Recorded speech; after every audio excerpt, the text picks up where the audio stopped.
एक जंगल में एक चुड़ैल रहती थी, जिसकी वजह से आसपास के गांव वाले बहुत परेशान थे, क्योंकि वो रोज किसी न किसी गांव से एक इंसान को सबके सामने लेकर जाती और खा जाया करती थी। फिर एक दिन गांव वालों ने उस चुड़ैल को फंसाने का सोचा और एक प्लान बनाया, जिसमें उन्होंने चुड़ैल को प्यार में फंसाकर मारने का सोचा। इस बात के लिए एक लड़का जिसका नाम रिशु था वो तैयार भी हो गया, लेकिन बाद में उसने चुड़ैल को मारने से मना कर दिया, जिसके कारण गांव वालों को गुस्सा आया और उन्होंने रिशु को मार डाला।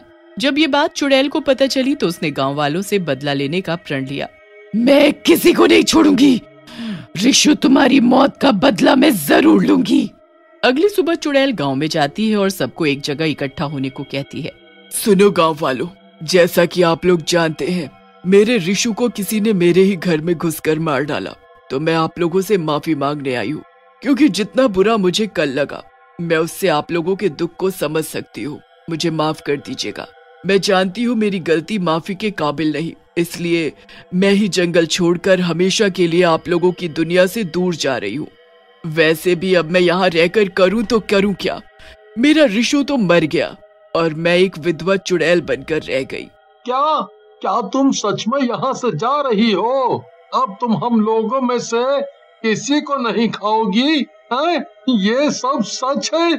मुझे यकीन नहीं हो रहा है। हाँ, अब मैं किसी को दुख नहीं दे सकती। मैं इस जंगल को हमेशा के लिए छोड़कर जा रही हूँ। बस आप लोगों से यही कहना था। मुझे पता है मेरे जाने से यहाँ पर किसी को दुख नहीं होने वाला, लेकिन इतने सालों से मैं इस जंगल में हूँ। मुझे इस जंगल से जाने में बहुत दुख हो रहा है, पर मुझे यहाँ रिशु के साथ रहने की आदत हो गई थी। अब वो यहाँ नहीं है तो मेरा भी मन यहाँ रहने का नहीं। इतना कहकर चुड़ैल वहाँ से चली जाती है और सभी गांव वाले जंगल में बने चुड़ैल के घर पर चले जाते हैं। सब मिलकर बहुत खुशी से उसके घर को पहले तोड़ते हैं और फिर जला देते हैं, लेकिन ये सब चुड़ैल देख रही होती है। आज मेरी शक्तियाँ कम हो गई हैं, तो मेरा घर जला रहे हो। मैं तुम्हें बताऊंगी कि मैं क्या कर सकती हूँ। तुम्हें क्या लगा मैं इतनी आसानी से तुम्हें छोड़कर चली जाऊंगी, वो भी मेरे रिशु को मारने वालों को? गलतफहमी है तुम्हारी। आज जितनी खुशियां मनानी है मना लो तुम लोग। कुछ दिनों की बात है, तुम सबसे एक एक करके मैं अपने विधवा होने का बदला लूंगी। तुम सबको कीमत चुकानी होगी एक चुड़ैल को विधवा करने की। कुछ दिनों तक चुड़ैल उनमें से किसी गांव में कोई हमला नहीं करती और ना ही किसी को मारकर खाती है। फिर वो अपने रिशु के कातिलों को पता करने के लिए काम औरत का रूप धारण कर तीनों गांव में से पहले एक गांव में जाती है। आम औरत के रूप में वो अपना नाम विमला रखती है। मुखिया जी, मैं बहुत दूर से आई हूँ और मेरे पास न रहने की कोई जगह है और ना ही कोई काम। क्या आप मेरी सहायता कर सकते हैं? तुम्हारा नाम क्या है बेटी? जी, मेरा नाम विमला है। देखो विमला, तुम्हें यहाँ रहने के लिए कुछ काम करने होंगे। तुम मुझे बताओ तुम क्या क्या कर सकती हो? जी, मैं घर के सारे काम कर लेती हूँ। ठीक है, फिर तुम मेरे यहाँ काम कर लो और रहने के लिए मेरे घर के पीछे कुटिया खाली है, तुम वहाँ रह सकती हो। क्या तुम अकेली आई हो? जी, मैं विधवा हूँ और मेरे कोई बच्चे भी नहीं हैं, तभी मुझे कोई रखना नहीं चाहता। आपका बहुत बहुत शुक्रिया कि आपने मुझे काम के साथ साथ रहने की जगह भी दे दी है। मैं आपको निराश नहीं करूंगी। चुड़ैल वहाँ विमला के रूप में रहने लगती है, लेकिन उसका मन शांत नहीं रहता है। उसको पता करना होता है कि कौन से गांव वालों ने उसके रिशु को मार डाला। वो अपनी कुटिया में जाती है और अपने असली रूप में आ जाती है। जिस तरह तुम लोगों ने मुझे विधवा किया, जैसे ही मेरे रिशु के कातिलों वाला गांव मिल जाएगा, वहां भी कोई सुहागन नहीं बचेगी। एक एक को खत्म कर दूंगी। लेकिन आज के खाने का क्या करूं समझ नहीं आता। जाकर देखती हूँ, क्या पता कोई इंसान अकेले रहता हो, उसको खाना आसान होगा। मेरी भूख शांत हो जाएगी और किसी को पता भी नहीं चलेगा। इतना बोलकर चुड़ैल अपने खाने की खोज में निकल जाती है और उसको एक ऐसा व्यक्ति मिल भी जाता है जो जंगल की तरफ से अकेला आ रहा होता है।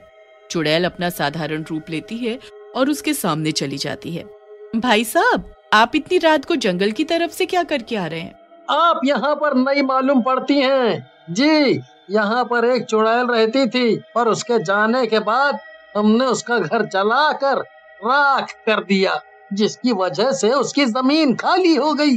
अब उसी जमीन पर हम खेती करते हैं और एक एक करके उस जमीन की देखभाल करते हैं। आज मेरी बारी थी, मैं अपना काम पूरा करके घर वापस जा रहा हूँ।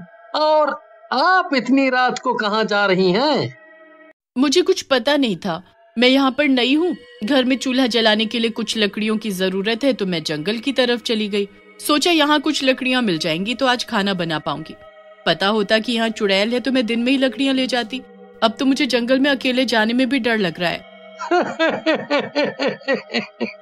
अब नहीं रहती यहाँ कोई चुड़ैल, पहले रहा करती थी लेकिन अब जा चुकी है। चलो मैं आपकी मदद कर देता हूँ। जितनी लकड़ी लेना हो आप ले लेना और चूल्हा जला लेना, वरना बिना खाए सोना पड़ेगा। इतना बोलते हुए वो आदमी चुड़ैल के आगे आगे जा ही रहा होता है। तभी चुड़ैल अपना असली रूप ले लेती है और भारी सी आवाज में कहती है, हाँ सही कहा, अगर तू नहीं आता तो मुझे सच में बिना खाए सोना पड़ता। कैसी हालत हो गई है मेरी। इन तीनों गांवों पर पहले मेरा राज चलता था, लेकिन तुम सबने मिलकर मेरी शक्तियां कम कर दी और अब मुझे चोरी चुप के अपना खाना खाना पड़ रहा है। पर मैं अपने ऋषु की मौत का बदला ले लूंगी। मैं तुम तीनों गांव वालों को छोड़ूंगी नहीं। तो ये सब तुम नाटक कर रही थी और हमने सोचा तुम सच में गांव छोड़कर चली गई हो। इतने पागल थे हम लोग। मैं पूरे गांव वालों को बता दूंगा कि तुम वापस आ चुकी हो, और जिस तरह हमारे गांव वालों ने तुम्हारे ऋषु को मार डाला था उसकी धोखेबाजी पर, ऐसे ही हम सब मिलकर तुम्हें भी मार डालेंगे। अब तुम हमारा कुछ नहीं बिगाड़ सकती, क्योंकि जिस पति के बदले तुम्हें ताकत मिलती थी उसको खो देने से तुम्हारी ताकत कम भी हो गई है। मतलब मैं सही जगह आई हूँ। तुम ही लोग हो जिन्होंने मेरे ऋषु को मार डाला और इतनी हिम्मत से तू मेरे सामने खड़ा है। चाहे जो कर लो तुम लोग, मैं एक चुड़ैल हूँ और एक इंसान एक चुड़ैल से ज्यादा ताकतवर कभी नहीं हो सकता। अब देख मैं तेरे गांव की सारी औरतों को कैसे विधवा बनाती हूँ, और सबसे पहले विधवा बनेगी तेरी पत्नी। तेरी लाश उसके घर के बाहर मिलेगी। चुड़ैल उसको नाखूनों से मार देती है और खा जाती है। फिर उसकी लाश को उसके घर के बाहर छोड़कर आ जाती है और फिर साधारण रूप धारण कर मुखिया की कुटिया में जाकर सो जाती है। अगली सुबह जब गांव वाले उस आदमी की लाश देखते हैं तो डर जाते हैं और सब एक जगह इकट्ठा हो जाते हैं। वहां मुखिया भी आते हैं और लोगों से बात करने की कोशिश करते हैं। क्या मुखिया जी, आप भी ये चुड़ैल की बातों पर विश्वास करते हैं? क्या पता उसने हमसे झूठ बोला हो और वो हम सबसे बदला लेने आई हो, क्योंकि हमने उसके ऋषु को मार डाला था। जब तक ठीक से पता न चले हम कुछ नहीं कह सकते। तो अभी आप लोग शांति बनाए रखें और अपने अपने घर जाकर अपना अपना काम करें। ठीक है, जाइए सब लोग। सब मुखिया की बात मानकर अपने अपने घर जाकर अपने अपने कामों पर लग जाते हैं। लेकिन मुखिया के दिमाग में एक बात घूम जाती है कि ये जो विमला आई है ये भी विधवा है और अचानक इसी गांव में क्यों आई है। जब इसके पास कुछ नहीं था तो किसके सहारे यहाँ चली आई। जैसे ही मुखिया विमला को काम करते देखने जाता है तो वो देखता है कि विमला सारे काम बहुत ही तेजी से कर रही है, जैसे कोई जादूगरनी। मुखिया को समझ आ जाता है कि हो न हो यही वो चुड़ैल है जिसने उस आदमी को मारा है। वो समझदारी दिखाते हुए गांव के मर्दों को जंगल में इकट्ठा कर लेता है। मुझे माफ कीजिएगा भाइयों बहनों, आप लोग सही थे। वो चुड़ैल और कोई नहीं, हमारे गांव में आई नई औरत विमला है। मैंने उसको आज काम करते देखा। वो काम ऐसे कर रही थी जैसे कोई जादूगर हो। हमें उसको मारना होगा। अभी उसकी ताकत बहुत कम है तो हम उसको आसानी से मार सकते हैं। क्यों ना पहले उसका असली रूप सामने लाया जाए और फिर मारा जाए। नहीं, ऐसा करने से हम पर खतरा हो सकता है। हमें रात को उसकी कुटिया में आग लगानी होगी और वो मर जाएगी, क्योंकि तब वो सो रही होगी। पर सब इस बात का ध्यान रखें कि उसको कुछ पता नहीं चल पाए। सारे गांव वाले मुखिया की बात मानते हैं और चुड़ैल के सोने का इंतजार करते हैं। चुड़ैल जैसे ही सोती है, गांव का मुखिया जाकर कुटिया के चारों तरफ तेल गिरा देता है और उस कुटिया को जला देता है। कुटिया जलते जलते उसमें से चुड़ैल अपने असली रूप में जलती हुई बाहर आती है और सबके सामने दम तोड़ देती है।